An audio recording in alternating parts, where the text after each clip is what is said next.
Donations తీసుకుని 25 కోట్ల విలువైన డొనేషన్ పాస్బుక్లు ఇవ్వడం జరిగింది.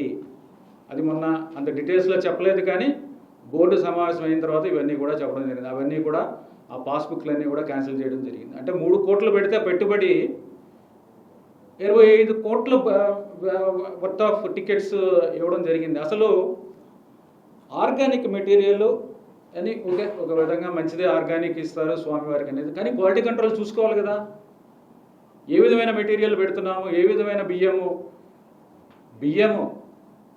బెల్లము, తర్వాత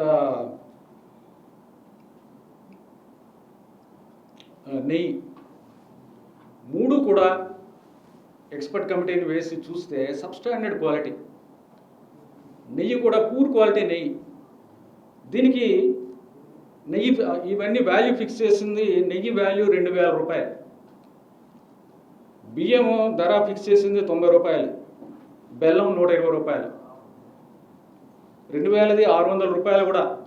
అది అందులోనే కల్తీ నెయ్యి వచ్చిన నెయ్యి కూడా, సబ్స్టాండర్డ్ నెయ్యి కల్తీ నెయ్యి 600 రూపాయలు.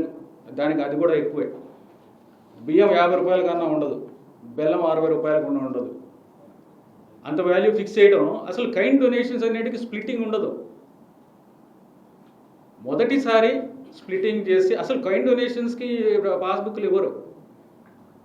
తర్వాత స్ప్లిట్టింగ్ అంటే 10 లక్షలకి 8 కోట్లు, 3 కోట్ల విలువైన వస్తువులని 8 కోట్ల కింద చూపించి ఆ 8 కోట్లకి 85 పాస్బుక్లు.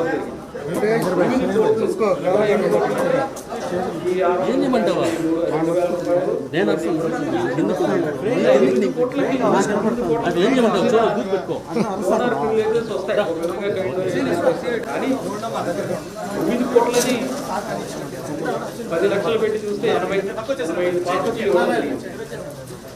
అంటే దాని గురించి ఏం చెప్తాము, క్వాలిటీ కంట్రోల్ లేదు. విజిలెన్స్ ఇన్స్పెక్షన్ చేశారు. విజిలెన్స్ ఇన్స్పెక్షన్ చేస్తే